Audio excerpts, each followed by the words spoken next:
Paul, when we started here, you tried those things with us of wanting to tell us how we must conduct our business. You are not the first witness here.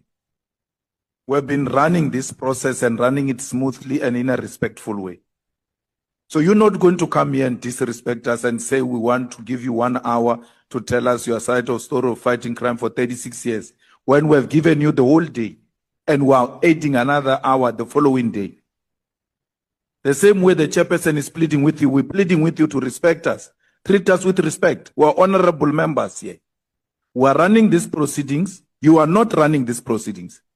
And we are governing how these proceedings are going to be run. Today, it was you and evidence leaders. Tomorrow, the chairperson says you'll have an hour. And when members ask you questions and you think there is an issue that we have not sufficiently canvassed, you still have a right to speak to that issue in responding to a member's question. It's as simple as that. So these threats of withdrawing cooperation and also saying to us, no, I can't be made to tell a story of 36 years in 1 hour. How many days do we have? We have a limitation. We need to finish this work. Please respect us and respect the chairperson. He has made a ruling. Tomorrow, 10 a.m., we're all here. Your hour starts at 10 a.m. and 11 o'clock you finish, and then members take over. We proceed until 7. I think